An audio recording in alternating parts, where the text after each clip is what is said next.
Good morning, Brew Daily show. I'm Neal Freyman. And I'm Toby Howell. Today, is Russia building a space nuke? What you need to know about the Cold War era frenzy gripping Washington this week. Then we just had another oh geez moment in AI that will change video forever. It's Friday, February 16th. Let's ride.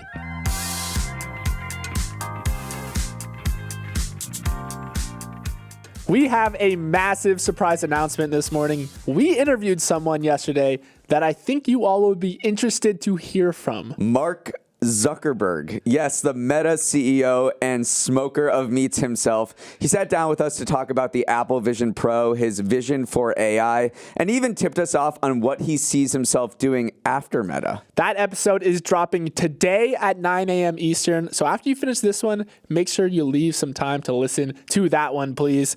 How do you think the interview went? I think it went pretty well. I mean, he thinks about this stuff pretty deeply. He's literally a software engineer who built something in his dorm room, and it happened to be super popular, and he learned enough along the way. He was a smart enough guy to see where the industry was going and turned it into $1 trillion company. So, you know, a lot of people think he may come off as robotic, but he really warmed himself up to us, you know, over the course of the interview and got really animated, especially when talking about the early days of Facebook. Yeah, early days of Facebook, we talked about his leadership style, how that's involved. That was something I'd never heard him share before. Also, I just love that he's a man who's very passionate about his hobbies. I mean, it's kind of a inside joke for everyone that he loves smoking meats. He loves doing UFC or MMA. And we talked to him about that. So we got to see kind of that more personal, passionate side. All in all, it was super fun, and I really hope that you guys take the time to check it out. Before we jump into our show, let's hear a quick word from our sponsor, Veeam. Not gonna lie, Veeam, you are one lucky son of a gun because you are getting the Zuck Boost today. Wait, how are they getting the Zuck Boost? Well, I think that people who listen to that episode will stop by and listen to this episode too, and also even the past months of episode as well. I see. Even better, lots of people getting the chance to hear how Veeam can protect your data and help you recover it too if something goes wrong. I wonder if Mark has his data security all figured out. I'm going to have to say yes on that one. He's probably got it covered. All right. Whether you're new to the pod or have been here for a while, head to veeam.com today to learn more. That's veeam.com. Yesterday was another wild day online that pushed us further into the AI twilight zone. OpenAI dropped a text-to-video platform that, frankly, is scary good. To show off the capabilities of its new program called Sora, Sam Altman took to X and asked people to reply with captions for videos they'd like to see, then started tweeting them out. Neal, it was surreal. These videos are hyper-realistic, like all the weird distortion and warping we come to expect from AI-generated videos, mostly just gone. And these are not simple videos either.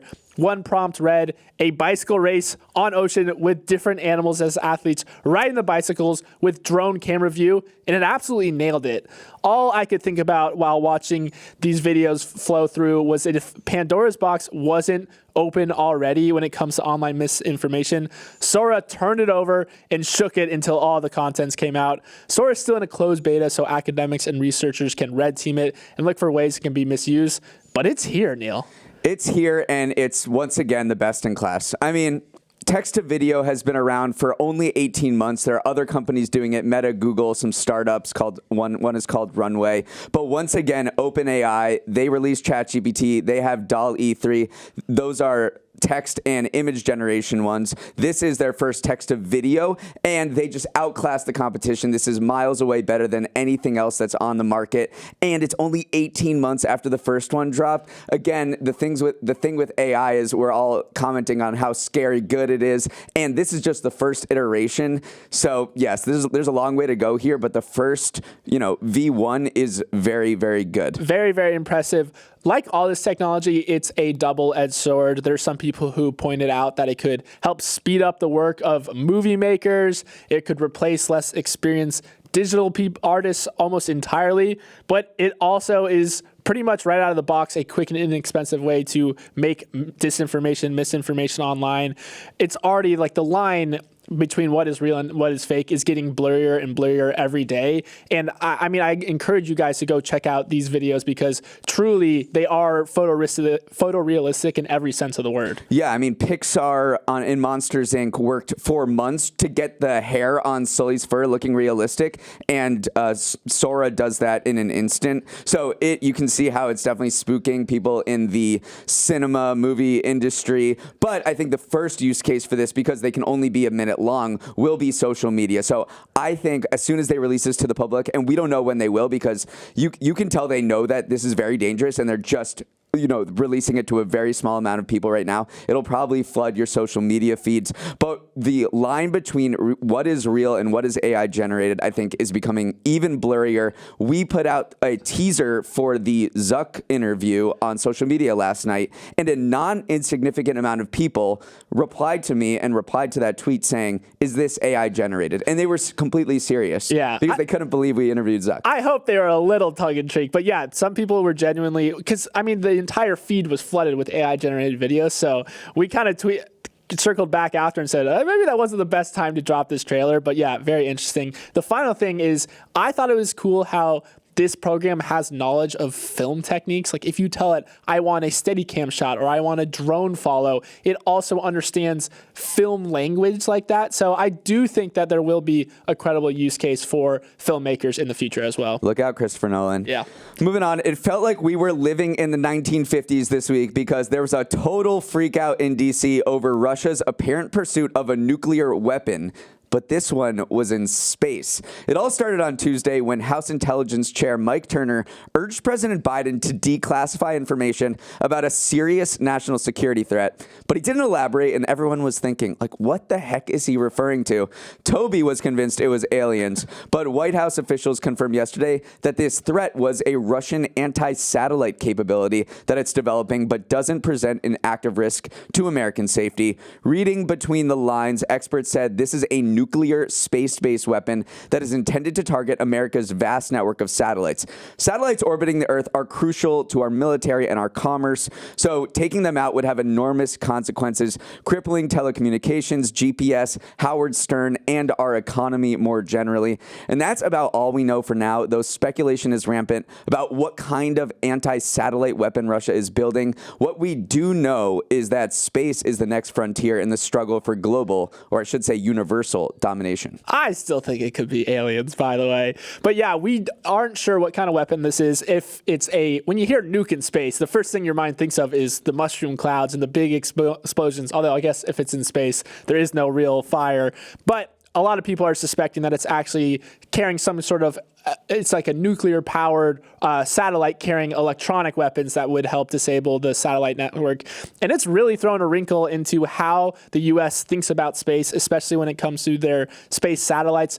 The old way was we would launch a big satellite every 2 years or so. We'd send it into deep orbit, geosynchronous orbit, which is much further away from space than low Earth orbit. But now it's kind of following in the footsteps of the SpaceX blueprint, which is let's blanket the Earth with cheaper, lower orbit satellites, and that is much harder to take down or target versus these big behemoth ones that we've relied on in the past. Yeah, and the military and NASA is contracting with a bunch of startups and rocket companies to kind of blanket the Earth with satellites. And one wrinkle that I thought was super interesting is we are trying to build up our capabilities of rapid deployment of satellites. So say Russia knocks out a bunch of our satellite systems, the global economy goes in free fall, stock market plunges, we can't communicate with each other. They want to be able to get satellites back up in space as fast as possible. So they've contracted with a bunch of startups that are working in this rapid deployment space. There's one called Firefly that received an order from the military and then put a satellite up in space 27 hours after receiving that order. The earlier record was 21 days. So this rapid deployment, being able to get satellites to replenish in the event of Russia jamming them is a burgeoning industry. Yeah, and I mean, you can't overstate SpaceX's role in all this too. The new kind of test satellites that the military launched this week was launched by a Falcon 9. They also are kind of copying Starlink's strategy of blanketing low Earth with satellites. So again, SpaceX is is the industry kind of goes as SpaceX goes. And even though that this now the military and the government's getting involved, they still rely heavily on Elon and SpaceX. Elon has so much power. It's crazy. All right. Besides Russia's space nuclear weapons, immigration and how to secure the southern border has been at the forefront of debates in Washington. And at the peak of the commotion last week, a report dropped showing just how much immigration contributes to the U.S. economy. According to the nonpartisan Congressional Budget Office, the surge in immigration will add $7 trillion to the U.S. economy over the next decade by increasing the labor force and demand. There's going to be 5.2 million more people than expected in the American labor force in 2033, mostly from the influx of foreign nationals. And all of the taxes that come with this economic growth will be helpful to America's deficit, lifting government revenues by about $1 trillion more than otherwise.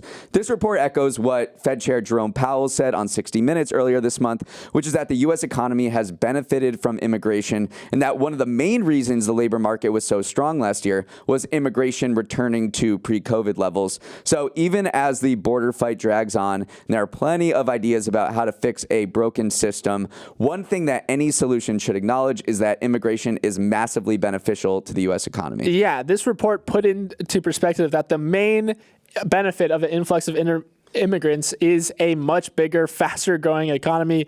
Extra workers pay more taxes, generates more economic activity that also yields tax revenue. But it is more nuanced than just more workers equals better economy, because this report paints a picture of a much larger economy. But if you overflood the labor market with lower skilled workers, then it could drive wages down, which again, maybe not good for the economy as a whole. So it is more nuanced than just like bigger is automatically better, but the big takeaway is that it does lead to a bigger economy. The CBO in the short term did say that the new influx of migrants, which are coming from poor Latin American economies, are going to put modest downward pressure on wages over the short term. In the long term, it shouldn't be a big deal, but certainly that is a lot of anxiety that people have about immigration, that they're going to drive down wages in certain sectors. And the CBO kind of nodded to that and said, yeah, that might happen in a modest amount, at least for the next few years.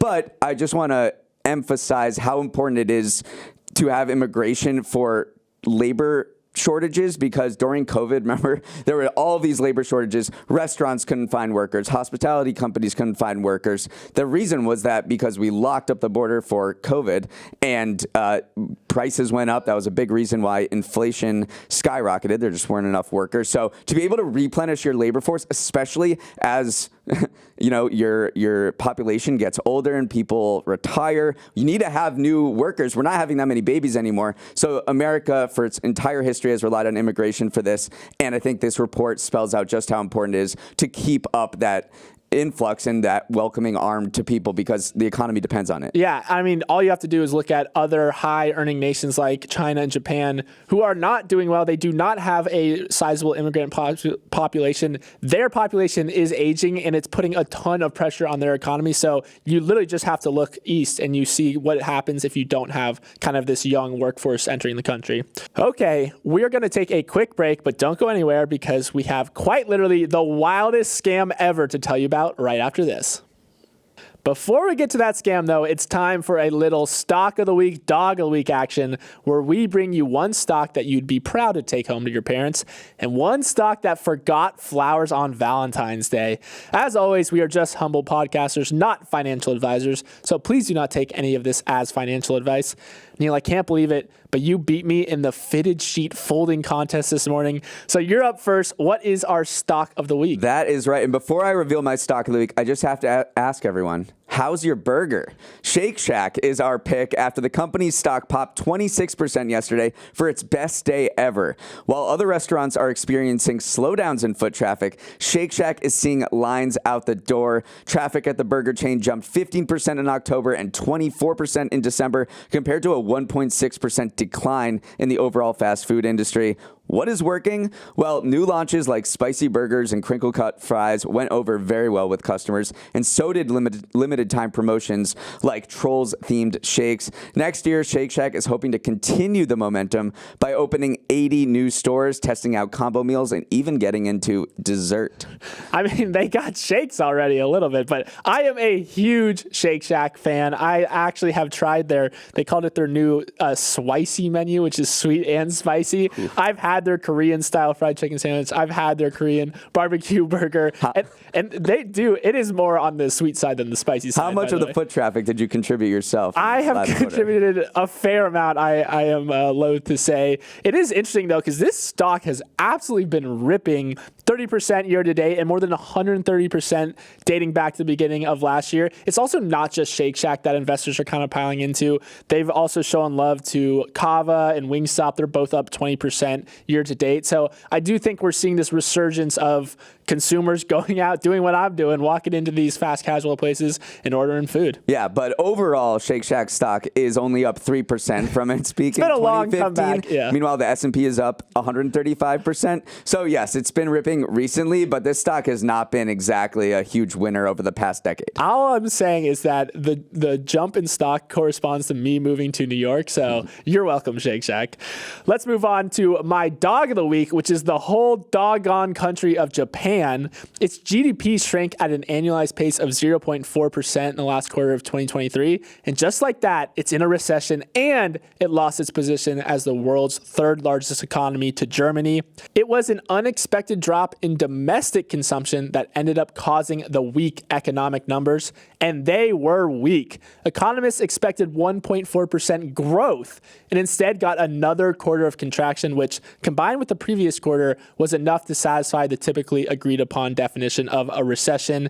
Neal, it's kind of the same old story we've been talking about here in the U.S. Consumers are battling higher prices for food, fuel, and other goods, but the difference is that people just aren't spending enough for the economy to grow. Yeah, Japan's been stagnating for the past 30 years. It came out of World War II, huge economic miracle, powered through the 70s and 80s, had these vaunted corporations, but over the past few decades, you're seeing a population get older, just like we talked about. They don't have an influx of immigrants to supply the labor, to replenish the labor force. So Japan is just kind of in this stagnating position where it's getting leapfrogged by other growing economies. And not that Germany is growing so fast, but in the next few years, it's expected to be passed by India, which is growing at 7%. So you have this period of malaise and stagnation over there. One of the big issues is that Japan's economy imports 94% of its energy requirements, 63% of its food. So whenever the yen kind of falls and becomes weaker compared to the dollar, everything just becomes more expensive and just weighs on prices as well. So when you're relying on 94% of your energy consumption requirements from outside of the mainland, then it is very hard when energy prices start to go up. But in further evidence that the economy is not the stock market, the Nikkei, Japan's index, is at a 34-year high. So investors are bullish, at least on the corporations there. So we'll see what happens. But do you know who number 5 is on the economy standings? I mean, I would have thought Germany and Japan. I would have thought India, but that makes me feel like it's not. Well, California. Oh my gosh, that's a fake one. Okay. Okay. Yesterday, a woman named Charlotte Cowles wrote a detailed piece in The Cut about how she was scammed out of $50,000. But there's a catch. She is a personal finance columnist. Cowles explained how she gave a shoebox full of her cash to someone posing as an undercover CIA agent in an SUV parked outside of her house, and all of the steps it took to get there, to show how anyone, even someone whose job it is to write about taking care of your finances, could get bamboozled out of their money. This article went so viral to the point where FTC Chair Lena Khan chimed in, emphasizing that fraudsters posing as the government are highly common and that Americans lost $2.7 billion to impersonator scams last year. The reactions to this piece were varied, from "she's a moron, I would never fall for this," to "I can totally see how someone can be psychologically manipulated by inducing panic, fear, and isolation." Cowles' point ultimately was that if she, a normal, smart person who writes about scams, ended up giving away $50,000 in a shoebox to someone she doesn't know, then you could too. I cannot stress to you guys how detailed and elaborate this scam was. I'll try to quickly run through the details. It started with a call from about unauthorized purchases on her Amazon account. That quickly became an identity theft case where she got connected to the FTC. Remember, all these are going to be in quotation marks, which then escalated to having a warrant out for arrest in connection to drug smuggling and money laundering in 2 states. And she ended up talking with what she thought was a CIA agent. It all led her to having to trust nobody, not even tell her husband what is going on. Again, we spoke to that isolation. And then also that they needed to freeze her assets, which involved her going to the bank, withdrawing $50,000 in cash and handing that cash over to someone in an SUV. It was crazy. They had her social security number. They knew where she lived. They knew that she had a son. I see both sides of it. Once that fear grips you, it's very hard to think rationally. Yeah, I mean, they break you down. And the whole time she had this inner monologue of like, something's up, something's sketchy. Why is this happening to me? But just the way they manipulate you and instill fear. And I think a big thing of this is the escalation. It started with Amazon, then it gets handed off to the FTC, it gets handed off to the CIA, it gets from innocuous check your account because there might have been unauthorized purchases to there was a body found in a car with your name on it in New Mexico, and then it only escalates from there. And I think you just get super scared, super isolated to the point where you don't think rationally. And her point was saying like, this can happen to anyone. And she pointed out stories from a bunch of her friends and other people who seemed smart, seemed with it, and were also scammed out of their money. Yeah, it's absolutely easy to point the finger at this person and say, well, I would not have fallen for that. I'm not a boomer. I'm not dumb. But that's just statistically untrue. Younger adults, Gen Z, millennials, are 34% more likely to report losing money to fraud compared to those over 60. And that's coming from the FTC. So again, this is very much a thing that even though you are part of the online generation, you spend a lot of your time online, you are still vulnerable to these or maybe even more frauds. Vulnerable. Yeah, absolutely. The FTC data shows that. And then we haven't even mentioned AI. There was no AI involved in this case. So this next generation of scams, just be on the lookout, people. All right, Neal, last night we stayed up late by our standards all the way to 8 p.m. to see if Caitlin Clark would break the all-time NCAA basketball scoring record. And our sleep schedules, thank you, Caitlin, because she made us wait all of 10 minutes before doing it. She needed 8 points to pass Kelsey Plum for number 1 and scored the first 8 points of the game for Iowa, capping it off with a 3 from the logo, which was probably the coolest thing I've ever seen.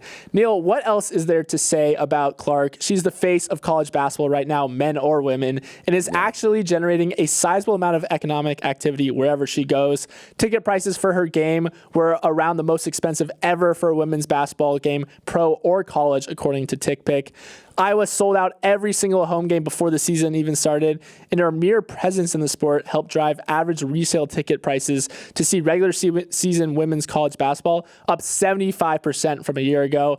It's Clark's world. We're just living in it. Yeah, I mean, this is exactly what we saw with Taylor Swift and the Eras Tour over the summer. I'd be surprised if Jerome Powell doesn't mention Caitlin Clark in the next economic report, because wherever she goes, she generates a huge buzz. People drive in from all over to see her games. It generates so much revenue as well. Look at just Mackey Arena, Purdue, West Lafayette, Indiana. When Iowa came to town, they earned $106,000 in ticket sales. Normally, that's $22,000. They generated $36,000 in concessions. Normally, that's $11,000. So just like Taylor Swift, whenever she would go to another city, hotels would book up, restaurants would book up, people would spend a ton of money. That's exactly what's going on with Caitlin Clark. She is the face of basketball. And she's lived up to the expectations. I mean, remember at the beginning of the year, they sold out their football stadium. 55,000 people showed up to a game to watch Iowa play DePaul in a charity match. It wasn't even a regular season game. They ended up raising $250,000, but it just goes to show that we are literally living kind of through a Steph Curry moment in women's college basketball. I think that's what, beyond the economic impact, the impact of her game is legitimately something that we haven't seen since Steph, just in terms of we're going to see girls in the next generation entering college, jacking up threes from the logo. Yeah. She is changing the way the game is played. Right. And I highly encourage you all to go watch her breaking the record, because it is one of the most It's electric. It's electric. It was incredible. Yeah, but also I think this is part of a sea change of women's college basketball eclipsing men's in interest, because what is different is that women have to stay for 4 years. There needs to be a 4-year pause between leaving high school and entering the NBA, entering the WNBA. In men's, you only have to wait 1 year. Sometimes you can even just go to the G League or play somewhere else before entering basketball. So this name recognition persists in women's college basketball, where we've seen Caitlin Clark do these things over multiple years.